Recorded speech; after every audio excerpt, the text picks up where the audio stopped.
we're going to do another regression analysis. So we're going to compare the population of the world in the 20th century, starting at 1900 and ending at Y2K, year 2000. So here's the population in millions, and I would like you to plot this in your graphing calculator.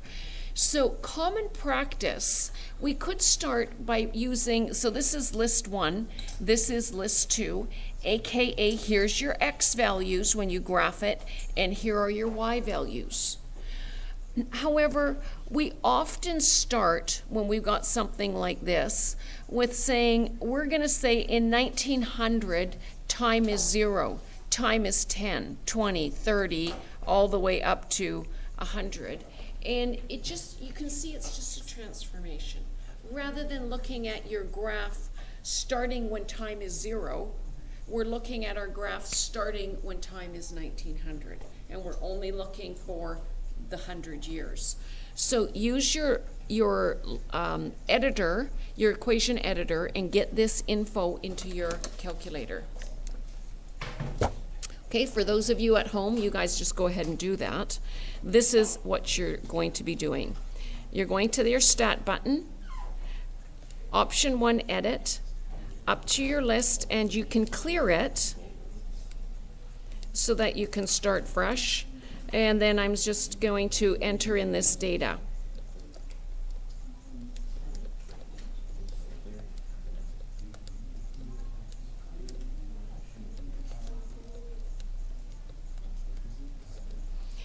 And then list 2.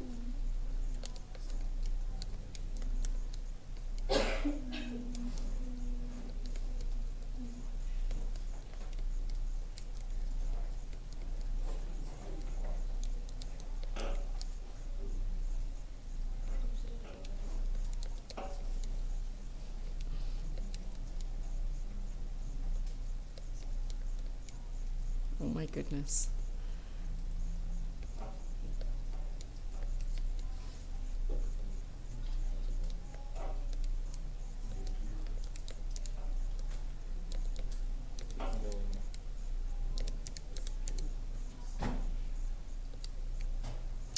Okay, and then when we have it entered, make sure that your stat plot is on. I've turned mine off at some point, so turn it on.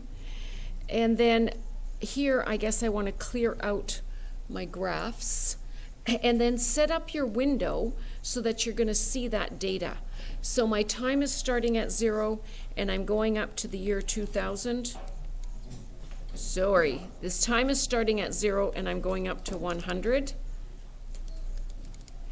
And I'm just going to use an X scalar of 10 since it's every 10 years. And my Y values, well, my smallest population was 1650. I'm just going to go with 1500 Gesundheit. And I'm going to do a scalar of 10, and I'm going all the way up to 6080. I'm going to go 7000.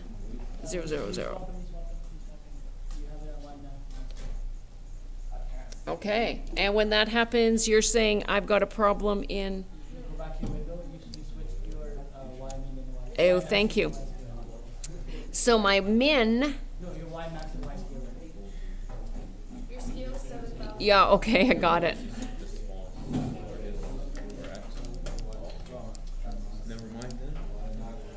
Okay, so there's our data.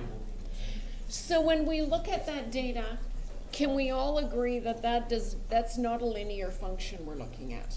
And from what we know about exponential functions, we know that they model population growths really well. So when we do a regression analysis on this, we're not going to do a line of best fit, we're going to do an exponential function. Here's where you find that. Go to your stat button.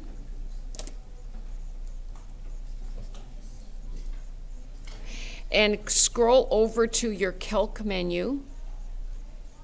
And if you read down this list, you don't find exponential, you have to keep on going down. So use your arrow keys to go all the way down until you get to option 0, which is exponential regression. I guess it's option 10. and press enter. For some of you, you have to press calculate. I have to press enter twice. Okay, so there's my exponential regression equation. Y equals AB to the x. A is like your P naught, your starting point. So it's like when you did the regression analysis, it's like they're saying this is your initial population, and B is your base. So you've got Y equals A, or P naught. Well, this is what we did in Math 12. Y equals P naught R to the N. So this would be our growth rate.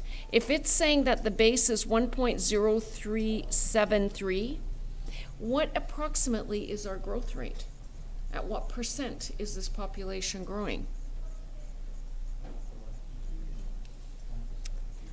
See, that's growing at about 1.4%. Right here, 1.4%. Okay. Okay, so find the regression line. So our regression line is this. Our population at time t is equal to 1447 bracket 1.0, and I'm just rounding off to 3 decimal places to the power of t.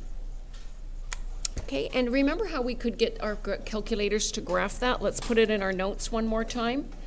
So to graph, go to your equation editor, y1 equals. You see that cursor? You're going to press your variables button.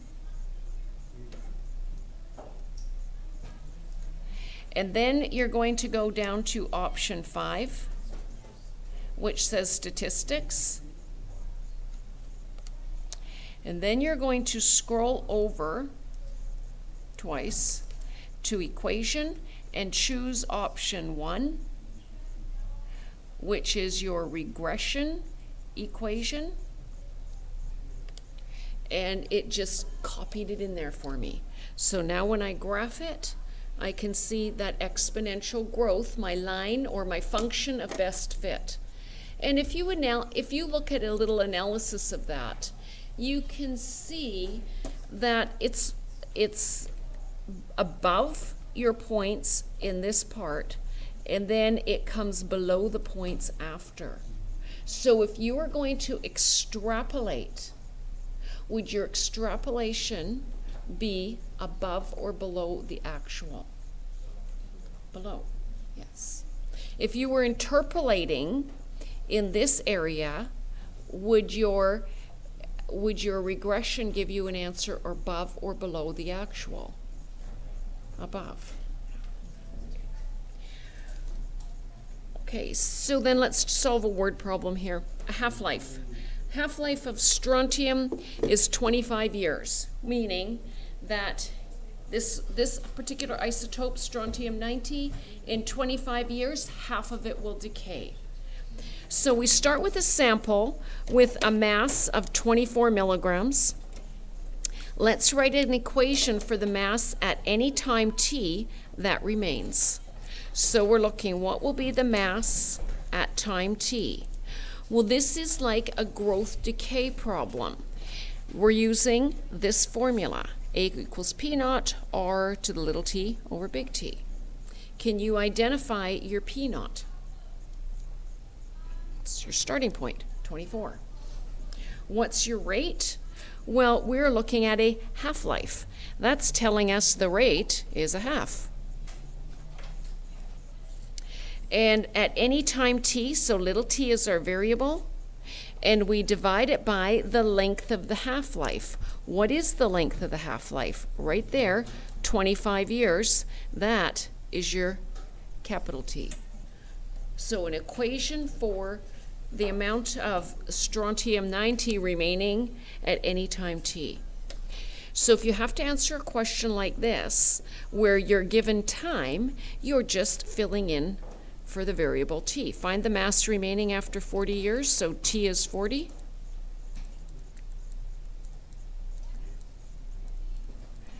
And that is really just a plug it in your calculator question.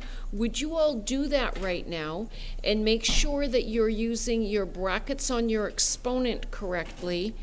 And you will know you did if you get this to 1 decimal place for your answer.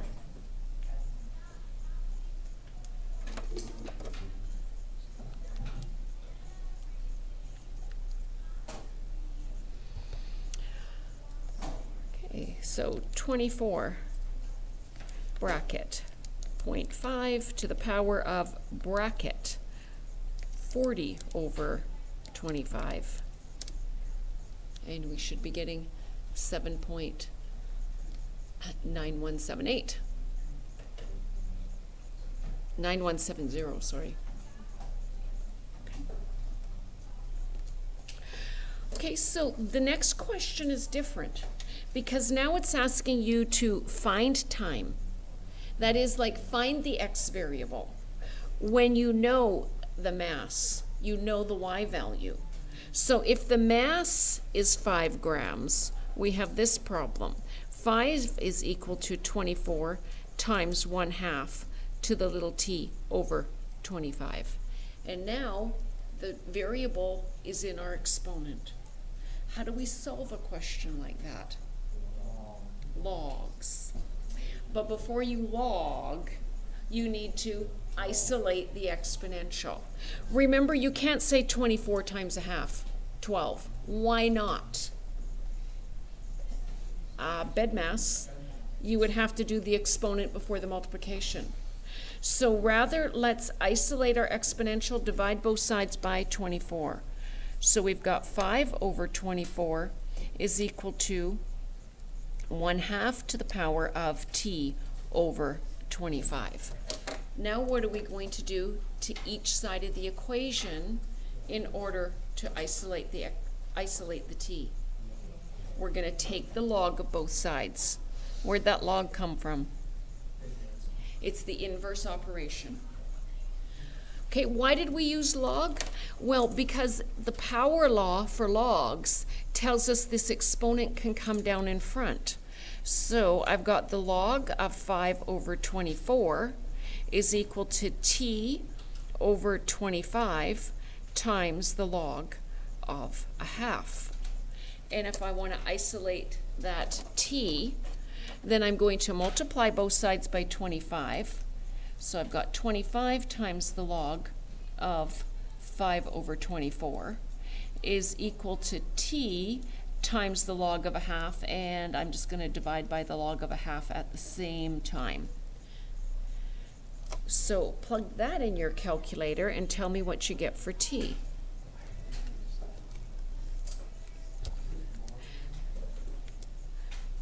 So